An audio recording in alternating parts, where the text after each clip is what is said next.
Muy buenas, comenzamos Cuoca News y lo hacemos presentando los temas que enseguida vamos a analizar aquí en el informativo quincenal que triunfa en redes. Comenzamos.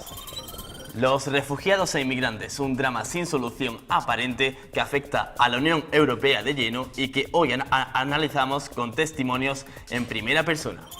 La violencia de género sigue siendo hoy en día un problema de Estado que deja anualmente decenas de muertes. En este informativo te mostramos la visión de personas que sufren a diario este problema. El ser autónomo se ha convertido hoy en la principal alternativa al desempleo. Enseguida analizamos esta vía de escape para muchas personas a las que la crisis ha afectado con dureza. El rector de la universidad, Gabriel Pérez Alcalá, responde a cuestiones de máximo interés en la nueva sección que estrenamos hoy en Cuoca News. Hoy hablará sobre jóvenes y empleo. El flamenco ha sido nombrado por la UNESCO Patrimonio Cultural Inmaterial de la Humanidad y por ello analizamos a continuación este arte que nos identifica dentro y fuera de España. En esta tercera edición hemos pasado un día con un personal trainer y le hemos preguntado cómo es su estilo de vida, el porqué de su profesión y cómo compagina el día a día. A continuación lo vemos. Los inmigrantes y refugiados, un drama sin solución aparente y que afecta de lleno a la Unión Europea y especialmente a España. Por eso hemos querido salir a la calle y vivirlo en primera persona. Nos cuenta toda la información Guillermo Borrero. Con el estallido del conflicto israelí, muchos refugiados abandonan sus hogares en busca de un futuro mejor. España, junto con el resto de la Unión Europea, intenta confrontar y llegar a una solución ante este problema. Sin embargo, y a pesar del espíritu solidario que parece haber surgido ante esta crisis, muchos españoles siguen haciendo oídos sordos ante la situación actual del fenómeno migratorio en nuestro país. Un fenómeno del que muchas mafias no dejan de aprovecharse. España es uno de los países de la Unión Europea que mayores dificultades alberga en relación a los refugiados o inmigrantes. El país es objeto de continuas denuncias por esto. Amnistía Internacional ha denunciado que España no está haciendo todo lo que debe de hacer para hacer posible una adaptación de los refugiados y de hecho acogerlos, porque actualmente de los 17.000 que España tenía que haber acogido o que tiene que acoger en un futuro, en 2015 solo ha acogido a 18 personas y bueno, eso ha levantado bastantes críticas dentro de la Unión Europea. España también es el centro de acceso a las oportunidades que buscan millones de personas. Asociaciones que actúan fuera del marco de la ley se aprovechan de sus necesidades. Pero, ¿qué opinan los verdaderos protagonistas de esto? Nadie hace forzar a alguien a trabajar. Es por su voluntad, su elección. Si tú quieres ganar algo y no quieres o no tienes otra cosa que hacer, entonces compra pañuelo y tú como tú quieres y vende y que tú ganas es para ti. Aquí en Sevilla, con ese trabajo en semáforo, nada se obliga a nadie. Nadie se obliga a nadie. Viven en barrios marginales, todos juntos intentando buscar un futuro mejor. Armel nos cuenta qué sienten ellos. A los que están en el semáforo nadie está obligado, sino que muchos pues están ahí porque no les queda otro. Yo no creo que ni siquiera, de hecho si hablas con citas secas a algunos de ellos, te das cuenta que algunos incluso al inicio pasaban mucha vergüenza. ¿Por qué? Porque no es lo que se esperaban al llegar. Una bicicleta, unos pañuelos con lo que buscan la suerte para poder sobrevivir en un país difícil para ellos. La violencia de género sigue siendo hoy en día un problema de Estado que deja anualmente decenas de muertes. Por eso, desde Cuoca News hemos querido mostrar la visión desde aquellas personas que sufren a diario ese tipo de problemas. Nos cuenta todo con detalle Pilar Torres. Así es, Alejandro, 64 víctimas por violencia de género en 2015. En lo que va de 2016, 12 son las mujeres que se suman a esta lista. Pero ¿cuál es la realidad de esta situación? E ora dalle uno schiaffo. Uno schiaffo forte. Uno schiaffo. Dai.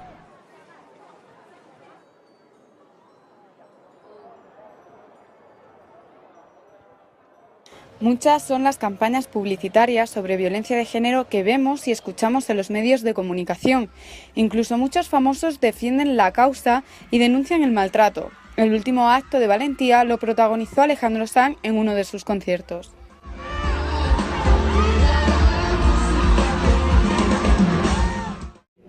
Las víctimas de violencia no tienen perfiles. Puede ser una chica de 18 años, de 20, de 40 o de 50. Desgraciadamente, últimamente, en los 2 últimos años, las edades están oscilando entre 18 y 32 años. La edad no es un perfil, pero son de todas las clases sociales, de todas las escalas sociales. Muchas asociaciones trabajan para concienciar y ayudar a poner fin a muchos casos de maltrato. Susana fue víctima de violencia de género durante 7 años. Luego he estado yendo al hospital intentando ocultar que me pegaban, cada vez iba a un hospital distinto, cada vez me inventaba una cosa diferente, que si me había caído, que si me había dado con una puerta, hasta que un día pues decidí que yo ya no podía seguir con esto, incluso me planteé varias veces el suicidio, me planteé que ya no quería seguir con este estilo de vida y seguir pasando normal. Decir no a la violencia puede salvar muchas vidas. No. No. No?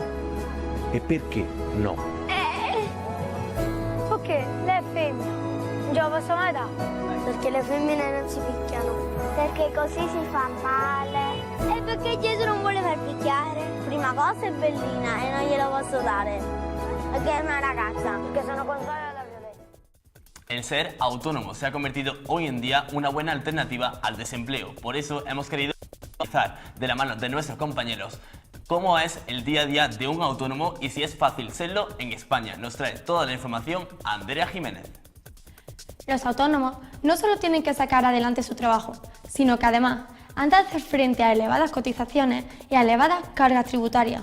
Encima, España no es conocida por facilitarle la vida a aquellos que quieren trabajar por cuenta propia. Con la baja esperanza de conseguir un empleo en los años de crisis económica, son muchas las personas que han optado por trabajar por cuenta propia. Pero, ¿cuánto cuesta ser autónomo en España? El 80% de los autónomos de nuestro país escoge la base de cotización mínima, que supone el pago a la Seguridad Social de 267 euros al mes. Además, todos ellos deben pagar impuestos a través de IVA e IRPF. ¿En España tenéis esclavos? Sí, los llamamos autónomos. Ajá. En otros países de la Unión Europea, como Italia, se paga un 20% sobre las ganancias y en Portugal no existe IVA y se abona el 24,5% de las ganancias anuales. Es decir, hablamos de sistemas proporcionales, algo que ha incluido el reciente pacto de gobierno, aunque aún no se sabe si este llegará a puerto. Esto sin duda desmotiva a muchos jóvenes a emprender su propia iniciativa. Con lo que escucho de los autónomos que tienen bastantes complicaciones, prefiero trabajar y estar más tranquila, llegar a mi puesto de trabajo, hacer mi trabajo y volverme. De acuerdo con el Doing Business del año pasado de The Economist, si no recuerdo mal, se establece que la cuota de autónomos en España es una de las más altas del mundo. Y hombre, yo creo que eso incide gravemente en el desarrollo del emprendimiento en este país y por ende en el establecimiento de nuevos autónomos. Y es que según los autónomos de todos los niveles, su situación requiere grandes reformas de cara al futuro para no estrangular el espíritu emprendedor. Lo que se necesita es ayuda. Ayuda y promocionar y que las instituciones se reconocieran de que la forma de fomentar el empleo y los puestos de trabajo y todas estas cosas es a base de ayudarle a los autónomos. Todo pasa por la ayuda a los autónomos, bien con la rebaja de impuestos, bien con exenciones fiscales las que puedan ser. O sea, hay un variopinto de formas de que se les puede ayudar para eso precisamente, para crear empleo. El rector de la Universidad Loyola Andalucía, Gabriel Pérez Alcalá, es el protagonista de la nueva sección que estrenamos. Responderá acerca de preguntas de máximo interés. Hoy nos habla sobre jóvenes y empleo.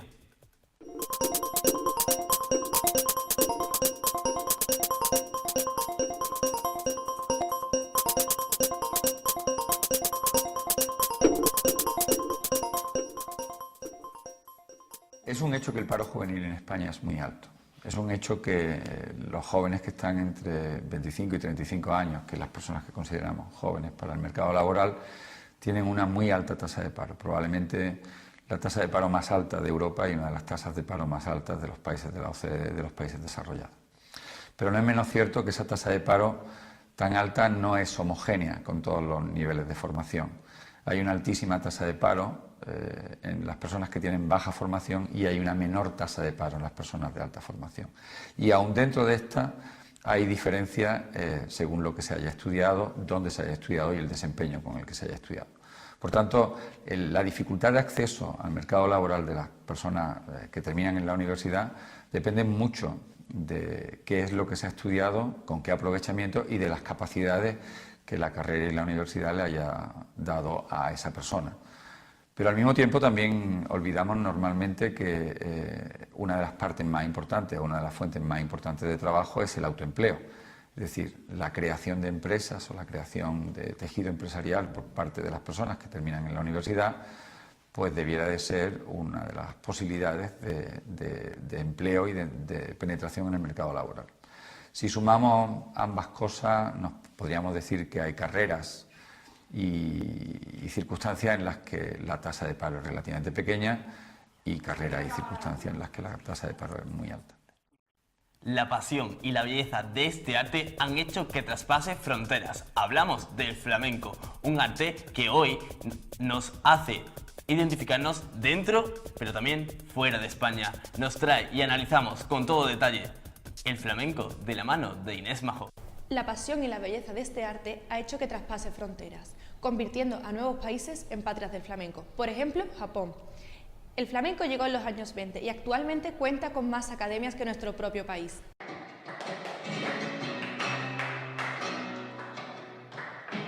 Y la belleza del flamenco es el flamenco, porque lo mires como lo mires, tanto el cante, el toque, como el baile, sea de gitano, sea de no gitano, sea técnico, menos técnico, pura belleza. Es decir que el físico no solamente da la belleza, el movimiento al flamenco, sino el flamenco en sí, lo escuchas y esas voces tan arraigadas a la tierra y al estilo, es una belleza.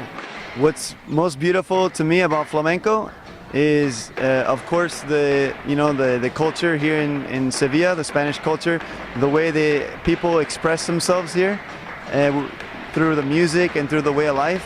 And I also the musicality of flamenco, the rhythm, the singing, the dance, the guitar, everything about it is beautiful, and I just love being here in Sevilla, absorbing everything and studying and growing as an artist, as a flamenco artist.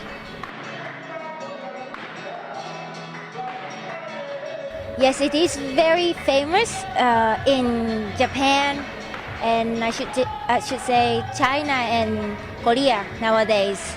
That's because there is a lot of opportunity to see good flamenco in Japan, and there's a lot of classes, and because it is very good culture, and everybody just see them and, like me, fall in love with flamenco.